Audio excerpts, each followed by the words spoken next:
Hi, I'm Vince and welcome to the Vince Unlimited YouTube channel and to part one of a three-part mini-series about historic steamships. Recently I was helping my father clear his home and came across some old photographs of ships which he'd inherited from his own parents. The sort of steam-powered vessels built with sail masts in case the power system failed. No notes were included with these photographs of these substantial ships, which were located in a docks environment, probably in Southampton. Many were obviously taken during the Second Boer War era, around 1899, as evidenced by the painted numbers on the sides of the ships, which greatly aided me in their identification and dating. They were probably taken by my great-great-grandfather, Henry Poynter, who worked at Southampton docks as a police constable.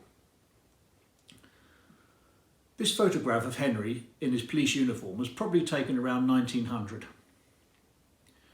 He would have been in his 40s at the time, and I'll detail more information about why I assume he was a photographer in the final part of this mini-series, which will cover my own family connections with these wonderful ships.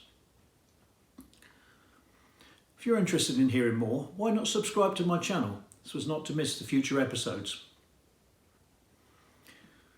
Back to the ship photographs. They were printed measuring around 12 inches or 300mm and have been photographed into my iPhone 10 for digital storage and use here.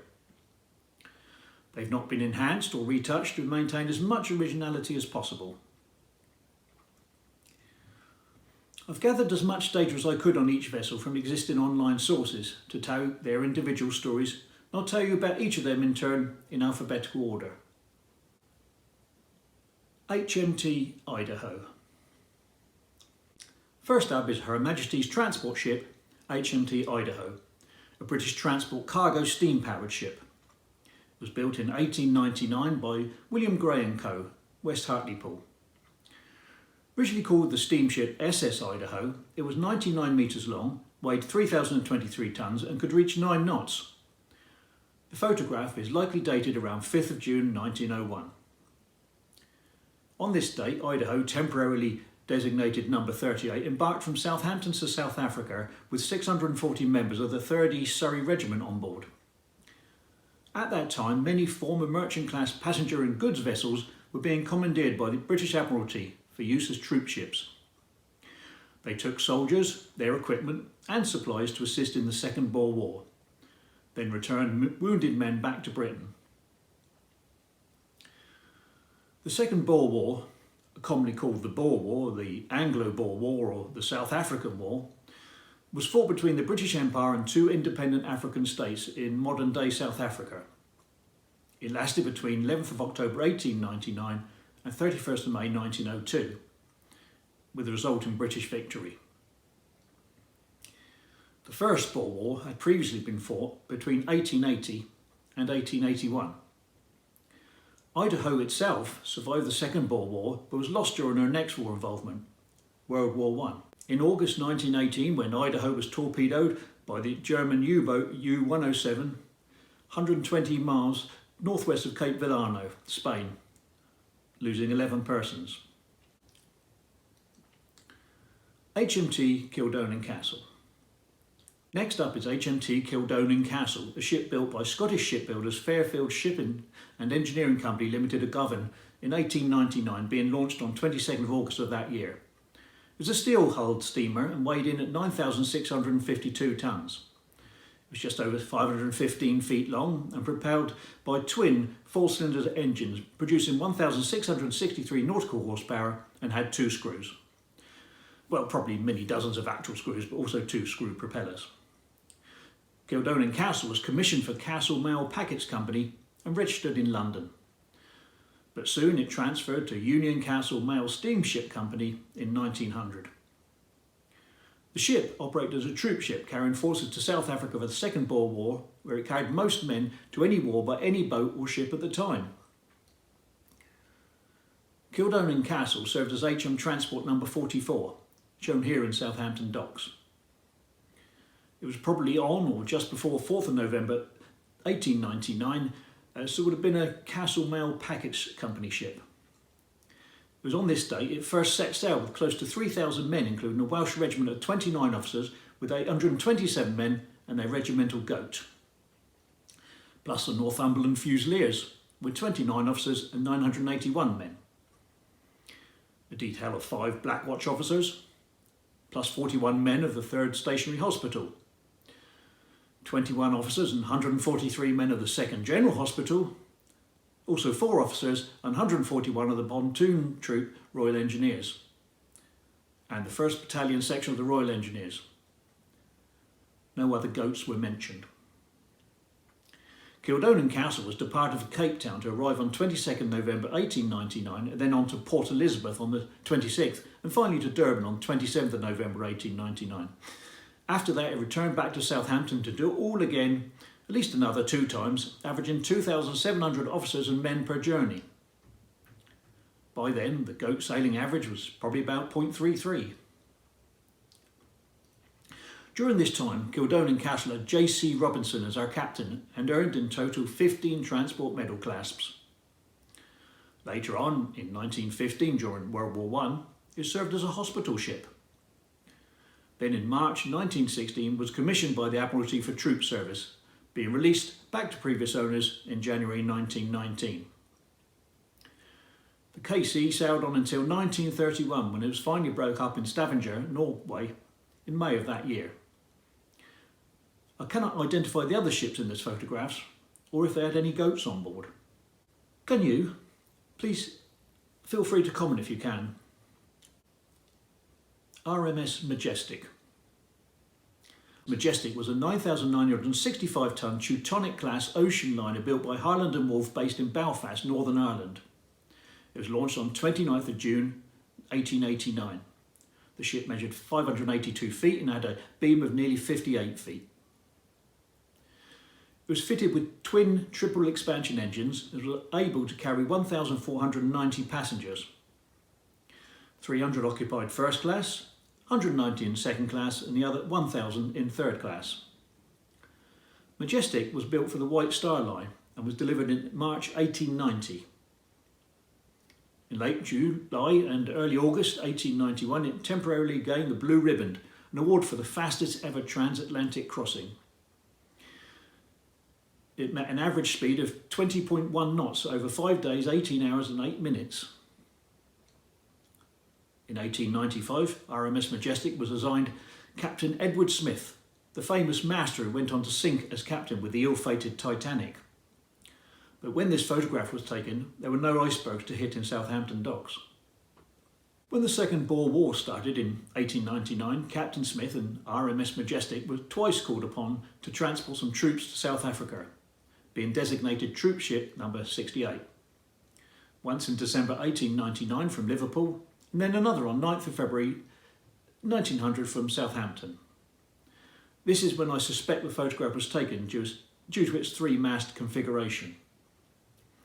Interestingly, Titanic's second survivor in command, Charles Lightroller, was also on board Majestic during these trips. He was serving at the time as a deck officer and may possibly be in this shot.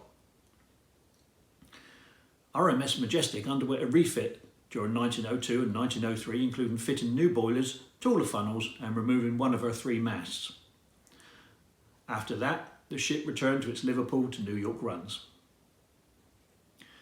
Majestic had survived a bunker fire in 1905, then in 1907 transferred to run the now main White Star transatlantic routes from Southampton to New York.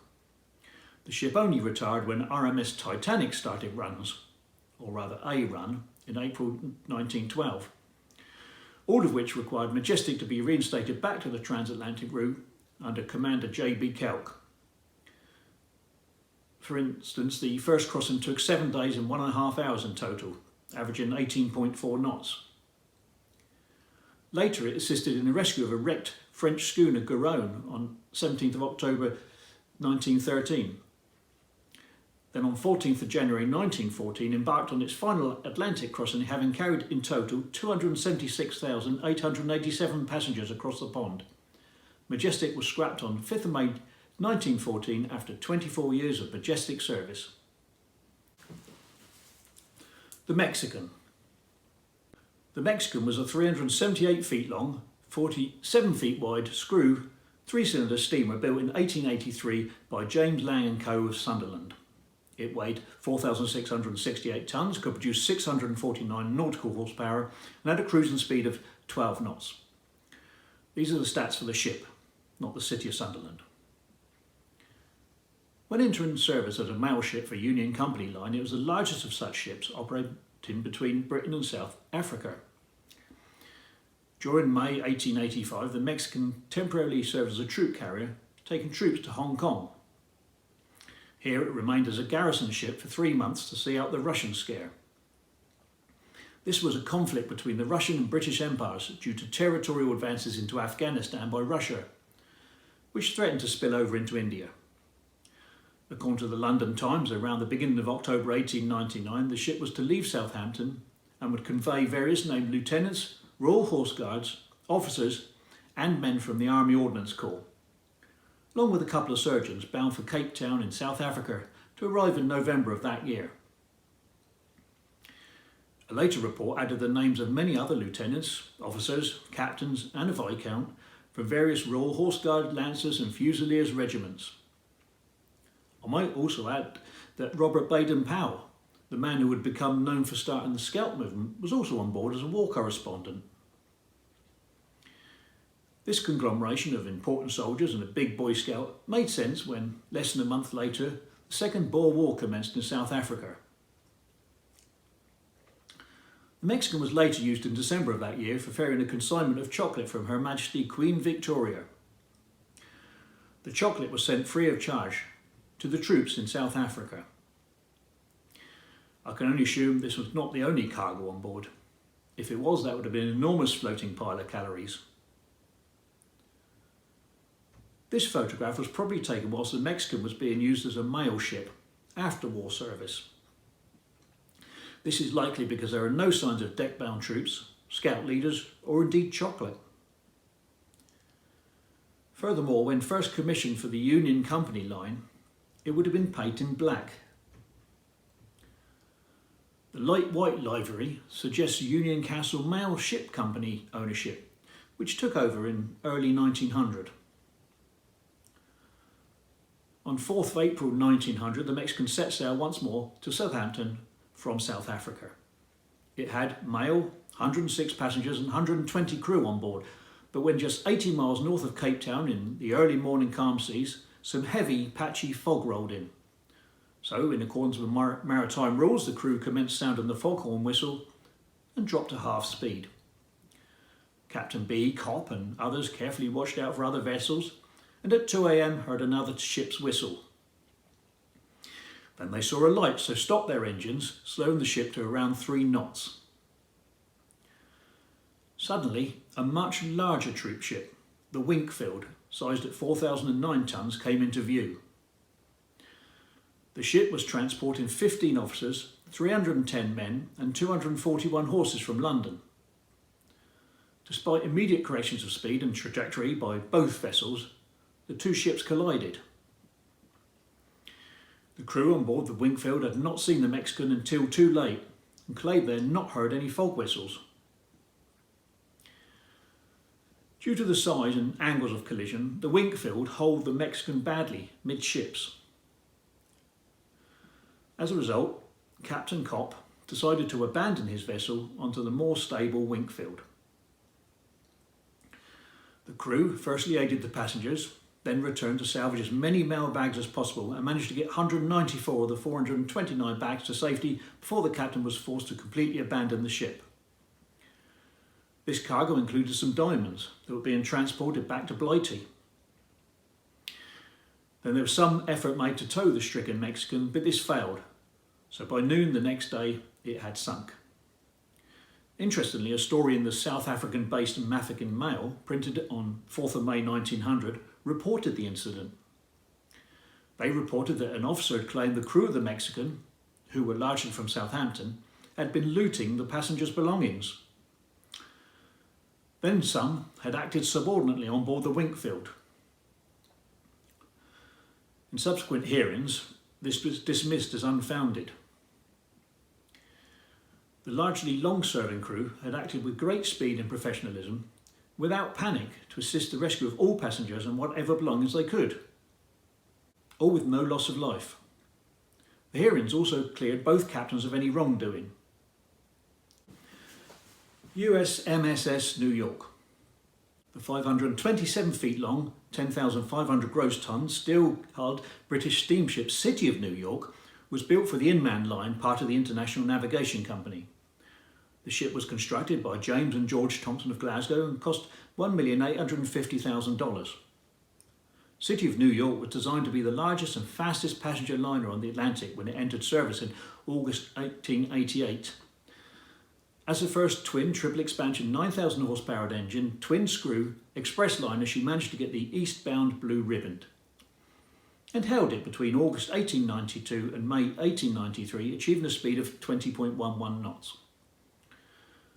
The twin screw design was to mitigate in the event of single engine shaft failure and the necessity to keep on board an excessive amount of rigging for emergencies. The ship was designed to accommodate 540 first class, 200 second class and 1,000 steerage passengers. The quarters were fitted with running hot and cold water, electric lighted and electric ventilation. Yes, right from the start, this ship had its fans. Before SS City of New York could be completed, the British government had revoked its licence to be a mail carrying ship. Therefore, the Inland Line lobbied US Congress to allow American registry. It was on a snowy 22nd of February 1883 that the vessel was formally merged into the American Line. This act was carried out personally by US President Benjamin Harrison as one of his final acts of presidency, where he raised the American flag and renamed the ship USMSS New York. From then, it used Southampton as its UK port. In April 1898, when the Spanish-American War started, the vessel was chartered as an auxiliary cruiser. As a result, it was renamed again USS Harvard, where the ship served in the Caribbean Sea. Its duties include rescuing over 600 survivors from high seas riddled with explosives from stricken ships. There was also an incident on board when some on-board prisoners were tragically shot. This was due to a misunderstanding over language and became known as the Harvard incident. The ship was decommissioned as the USS Harvard on the 2nd September 1898 back to USMSS New York. Then in 1901 underwent a rebuild to be fitted with 3 engines, but also reduced to twin funnels in readiness for more transatlantic runs. With this information, I can therefore date this photograph to between 1898 and 1901. In 1902, New York received yet another engine update, now sporting quadruple expansion engines. A couple of years later, on 20th of March 1904, the ship had a collision in thick fog near Hearst Castle in the Solent with HMSA. SA was a single-funnel troop ship used to transport soldiers to the Second Boer War and then as a hospital transport back again. New York's bowsprit was carried away and SA had her starboard bow severely damaged. Note that I'll tell you more about HMSA and why I bothered to make a drawing in part 3 of this series, as its story has a personal family connection. Remember to subscribe to get this content. Getting back to the New York, another notable moment came on 10th of April 1912, a date some of you will recognise. It was on this date that the ship broke free from its berth in Southampton when the Titanic, yes, that ship again, passed by. The massive Titanic had created a suction effect powerful enough to rip off the 3-inch steel ropes previously securing the New York to the dock. The captain of the Titanic, the aforementioned Edward Smith, had to act to avert a collision. He was assisted ably by a local tugboat, Vulcan, whose help he could have done with 4 days later in an icy North Atlantic Sea. The next year, USMSS New York was again reconfigured, this time to a 2nd and 3rd class only ship, and returned to sailings out of Liverpool. I have no idea who made the assumption that people sailing from Liverpool required no first class accommodations. When the First World War commenced in 1914, the USA weren't involved, so the ship temporarily became a commercially successful neutrally flagged liner. However, when the US decided to join the war in 1918, the vessel was again commandeered as a troop carrier, and this time named USS Plattsburgh. I hope you keep up with the rename, as questions may be asked later. As Plattsburgh, it got damaged by a mine placed in the Mersey River, Liverpool. Again, I cannot ascertain that it wasn't deliberately placed there by a snubbed first-class local. After World War I duties were over, the ship was reconditioned, including removal of a mast and again renamed USMSS New York, continuing with an American line until 1920. The ship was finally scrapped in Genoa in early 1923 after first passing through 4 other owners. I trust you enjoyed all the ship stories told here in part 1 and hope you can find time to join me again to watch the second part of this story. This is where I include the tale of the longest ever ship, which was involved in the largest ever lifeboat rescue. The best way to see the second part is to subscribe to my channel, where you'll find all of my varied Vince Unlimited content. Although there will be links in the description below to the other 2 parts of this mini-series as soon as they're published. And please add a like to this video for good measure. In researching this series, I gathered information from a number of online sources, including angloboerwar.com, bncstaffregister.com, clydeships.co.uk, greatships.net, norwayheritage.com, queensroyalsurrey.org.uk, rollofhonour.com, uboat.net, en.wikipedia.org and rexite.eu. The photographs seen in this video are all from my family collection. For those that are interested, I use my iPad Air 4th generation to assemble this video. I use titles which I generated in the Keynote app, overlaying the original footage filmed on my iPhone 10. I wrote and narrated this true storyline, which I first posted in my Vince Unlimited WordPress article on 17th October 2021. This has been a film by Vince, copyright 2022. Thank you for watching and see you in another video.